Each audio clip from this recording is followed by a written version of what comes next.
Hello, all you beautiful people. What's up? Welcome to Learn English Online with Krishna. दोस्तों, Learn English Online with Krishna में आपका स्वागत है। अच्छा दोस्तों, आज हम एक ऐसा वर्ड सीखेंगे, उस वर्ड के यूजेस सीखेंगे जो हम बहुत ज़्यादा डेली लाइफ में इस्तेमाल करते हैं। ये वर्ड है दोस्तों क्वाइट, QUIT। अगर इसके यूजेस को अच्छी तरह से सीख लिया जाए तो हमको इंग्लिश बोलने में और भी आसानी होगी और हम अच्छी खूबसूरत इंग्लिश बोल पाएंगे। तो दोस्तों, आज की क्लास में हम क्वाइट के यूजेस को कवर करेंगे। ये बहुत ही इन्फॉर्मेटिव क्लास है, आपको ध्यान से एंड तक पूरी वीडियो को देखना चाहिए और क्वाइट के यूजेस को सीख लेना चाहिए। तो आज जो टॉपिक है दोस्तों हमारा वो है यूजेस ऑफ क्वाइट, क्वाइट के यूजेस। अच्छा, मैं आपको यूजेस बताऊं इसके पहले इस पूरे टॉपिक में दो टर्म्स मैंने यूज़ किए हैं। हो सकता है आपके लिए टर्म्स नए हो, तो पहले मैं आपको वो बता देता हूँ। एक मैंने यूज़ किया दोस्तों यहाँ पर ग्रेडेबल एडजेक्टिव्स एंड एडवर्ब्स, और एक टर्म मैंने यूज़ किया non gradable adjectives and adverbs. हमको अगर आपके लिए टर्म्स नए हैं तो मैं आपको बता देता हूँ कि ये क्या होते हैं, जिससे कि आप क्वाइट के यूजेस को अच्छी तरह से समझ सकें। तो दोस्तों, ये जो है ग्रेडेबल एडजेक्टिव्स या एडवर्ब्स या नॉन ग्रेडेबल, ये क्या होते हैं?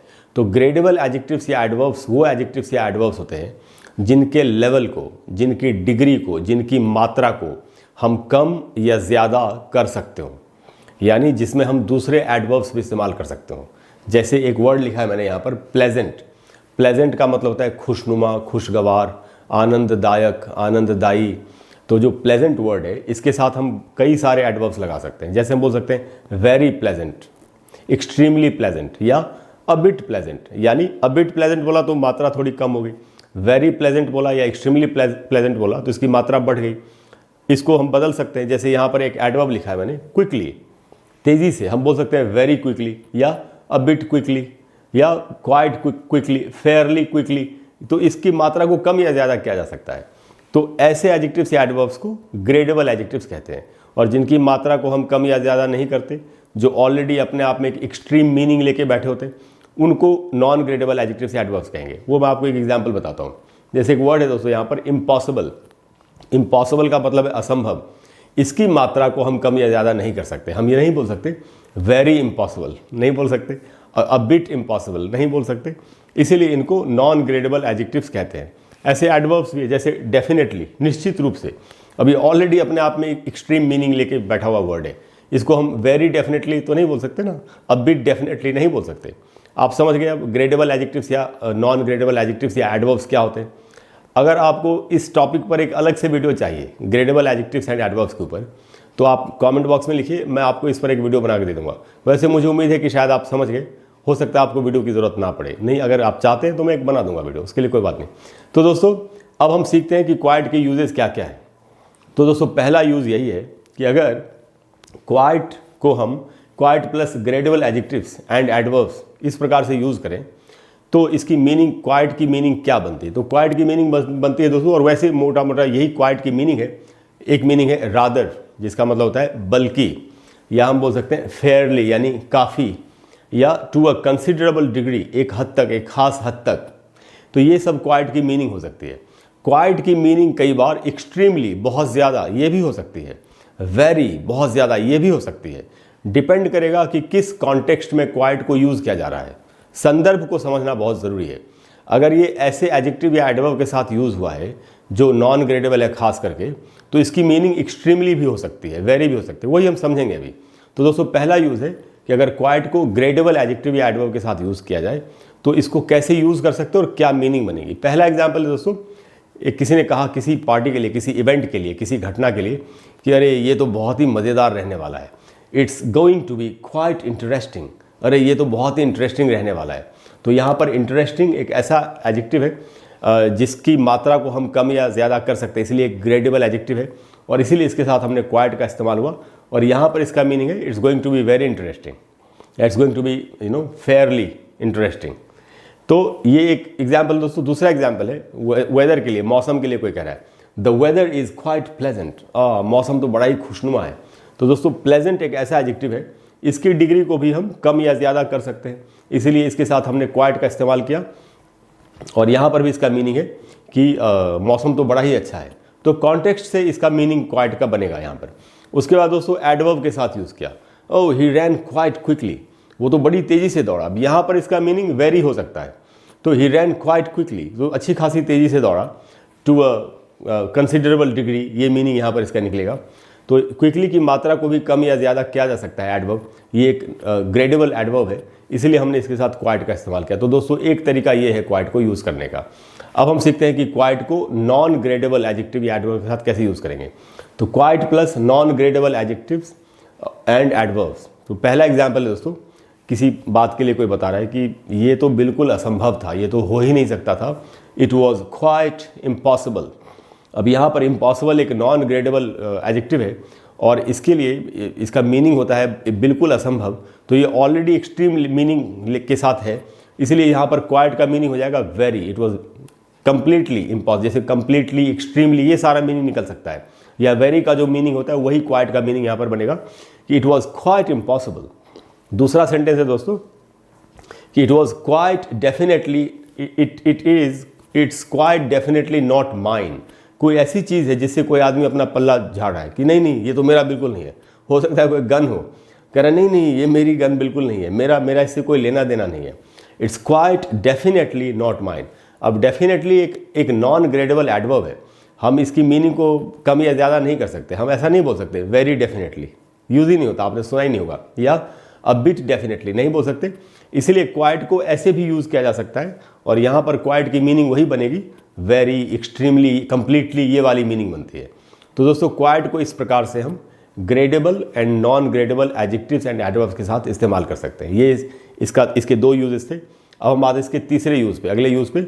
अगला यूज़ है दोस्तों, क्वाइट को नाउन्स के साथ भी हम इस्तेमाल कर सकते हैं। कैसे इस्तेमाल करेंगे, क्या सीक्वेंस रहना चाहिए सेंटेंस में, क्या स्ट्रक्चर रहना चाहिए, ये अभी आपको बताता हूँ मैं। तो क्वाइट को जब भी नाउन्स के साथ इस्तेमाल करेंगे, काउंटेबल नाउन्स के साथ, तो ये स्ट्रक्चर बनेगा क्वाइट प्लस ए या एन, क्योंकि नाउन काउंटेबल है, प्लस नाउन। ए तब लगाते हैं जब कॉन्सोनेंट से स्टार्ट हो रहा हो, एन तब लगाते हैं जब वावल से स्टार्ट हो रहा है, ये बात हम जानते हैं पहले से। तो दोस्तों ये स्ट्रक्चर है, क्वाइट प्लस ए या एन प्लस नाउन। ये तारीफ करने के लिए, यार अच्छी खासी चीज़ है, तो इस तरह की बात करने के लिए, अब किसी भी बात को कहने के लिए, तारीफ ही नहीं, किसी भी बात को कहने के लिए हम इस स्ट्रक्चर का इस्तेमाल कर सकते हैं। क्वाइट को नाउन के साथ यूज़ कर सकते हैं। एक एग्जाम्पल से समझते हैं। जैसे किसी के पास एक बहुत अच्छा गार्डन है, उसने बड़ी मेहनत से उसको बनाया, बाहर से उसने पौधे मंगवाए, फूल लगाए उसमें, उसके गार्डन की कोई तारीफ कर रहा है कि he has quite a garden, अरे यार उसके पास तो बड़ा अच्छा खासा गार्डन है। तो यहाँ पर आपने देखा कि स्ट्रक्चर कैसे फॉलो हो रहा है, क्वाइट प्लस ए प्लस नाउन जो कि गार्डन है, quite a garden, he has quite a garden. तो ऐसे यूज़ कर सकते हैं। अच्छा दोस्तों, इसमें हमको ये क्रम याद रखना बहुत ज़रूरी है। हम क्वाइट के पहले ए नहीं लगा सकते। He has a quiet garden या he has a quiet a garden, इस प्रकार से नहीं बोलेंगे। इसीलिए स्ट्रक्चर पर जोर मैं दे रहा हूँ कि आपको इसको अच्छी तरह समझ लेना चाहिए। He has quite a garden. अच्छा दोस्तों, आप चाहें तो इस स्ट्रक्चर को थोड़ा सा बढ़ा भी सकते हैं। जैसे एक दूसरा एग्जाम्पल है, ही was quite a nice person. इसको ध्यान से देखें तो क्वाइट के बाद ए है और उसके बाद एक एडजेक्टिव है और उसके बाद फिर नाउन है। यानी कि ये जो स्ट्रक्चर है, इसमें हम एडजेक्टिव को भी यहाँ पर रख सकते हैं अगर सेंटेंस में उसकी रिक्वायरमेंट है तो ये भी एक यूज़ है। ही was quite a nice person. इसमें भी आपको ये ध्यान रखना है कि ए पहले नहीं आएगा। He was a quite nice person, कई बार लोग ऐसा लिख देते हैं, तो ये गलती हमको नहीं करनी है। हमको इस स्ट्रक्चर को याद रखना है, क्वाइट प्लस ए या एन प्लस नाउन, और अगर एडजेक्टिव यूज़ करना हो तो क्वाइट प्लस ए या an plus adjective plus noun, जैसे यहाँ पर यूज़ हुआ he was quite a nice person, इस तरीके से यूज़ करेंगे। तो दोस्तों ये नाउन के साथ क्वाइट का इस्तेमाल था। अब हम आते हैं दोस्तों क्वाइट को कंपैरेटिव्स के साथ, यानी कि अगर कोई एडजेक्टिव कंपैरेटिव डिग्री में है, जैसे बोलते हैं बेटर, इस प्रकार से, तो बेटर, फास्टर, क्विकर, जब भी कंपैरेटिव डिग्री में कोई एडजेक्टिव हो तब कैसे यूज़ होगा। तो क्वाइट प्लस कंपैरेटिव्स, लेकिन इसमें एक आपको चीज़ समझनी पड़ेगी कि जब भी आप क्वाइट को कंपैरेटिव डिग्री के एडजेक्टिव के साथ इस्तेमाल करेंगे तो आपको सेंटेंस में अ बिट या अ लॉट का इस्तेमाल आपको करना पड़ेगा, ऐसा नियम है। अ बिट या अ लॉट का इस्तेमाल हमको करना, तभी मीनिंग बनती है पूरी।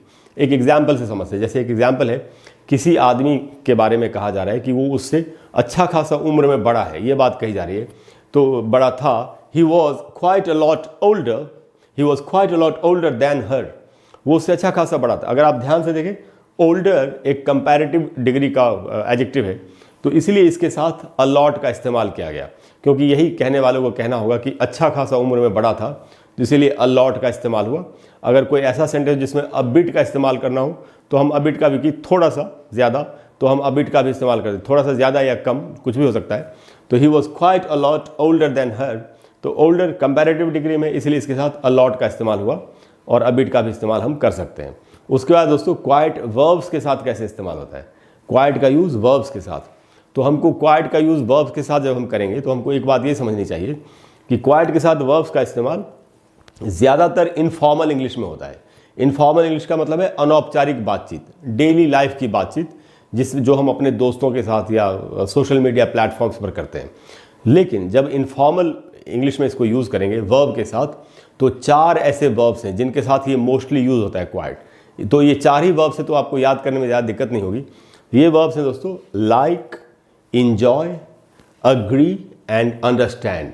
हम बोलते हैं ना, हाँ मैं अच्छी तरह से आपकी बात को समझ रहा हूँ, आई क्वाइट अंडरस्टैंड यू, या I quite understand what you are saying. इस प्रकार से मैं आपको बता रहा हूँ कि ऐसे ही इसको यूज़ करना है। फिर से बताता हूँ आपको, like, enjoy, agree and understand, इन चारों वर्ब्स के साथ हमको क्वाइट का इस्तेमाल इनफॉर्मल इंग्लिश में वर्ब्स के साथ करना चाहिए। एग्जाम्पल से समझते हैं, जैसे कि यहाँ पर एग्जाम्पल है, I quite enjoyed the party. कोई किसी पार्टी में गया था और उसने अच्छा खासा उस पार्टी को एंजॉय किया, तो वही बता रहे कि यार मैंने तो अच्छा खासा पार्टी को एंजॉय किया, I quite enjoyed the party. दूसरा एग्जाम्पल दोस्तों, ही क्वाइट लाइक्स बाइक्स, कि अरे यार उसको तो बाइक्स बहुत पसंद है और काफ़ी उसकी पसंद है, ही क्वाइट लाइक्स बाइक्स। तो लाइक, इंजॉय, अग्री और अंडरस्टैंड के साथ इनफॉर्मल इंग्लिश में आप इस प्रकार से क्वाइट को इस्तेमाल कर सकते हैं। तो दोस्तों ये क्वाइट के मेन यूजेस थे, इसके कुछ और भी यूजेस हैं, बट जो बिल्कुल मेन यूजेस हैं जिनकी हमको बहुत ज़्यादा ज़रूरत पड़ने वाली है, वो मैंने आज कवर किए हैं। मुझे पूरी उम्मीद है दोस्तों कि आपको आज की क्लास अच्छी लगी होगी और क्वाइट के ये यूजेस सीख के आप और भी अच्छी इंग्लिश बोल पाएंगे। दोस्तों अगर आपको क्लास अच्छी लगी हो तो प्लीज़ वीडियो को लाइक करें और शेयर करें और चैनल को सब्सक्राइब करें। और अगले वीडियो में जैसे मैंने आपको आज क्वाइट के यूजेस बताए, वैसे मैं आपको किसी और वर्ड के यूजेस बताऊंगा और हम ये सीखेंगे साथ में मिलके कि उसका यूज़ क्या है, सेंटेंस उसको कैसे यूज़ कर सकते हैं और कैसे अच्छी इंग्लिश बोल सकते हैं। अगर दोस्तों कोई भी ऐसा टॉपिक है जिस पर आप चाहते हैं कि मैं आपके लिए एक वीडियो बना दूं, तो आप कमेंट बॉक्स में लिखिए, चाहे वो टॉपिक ग्रामर का है, चाहे वोकैबुलरी का है, चाहे प्रोनाउंसिएशन का है।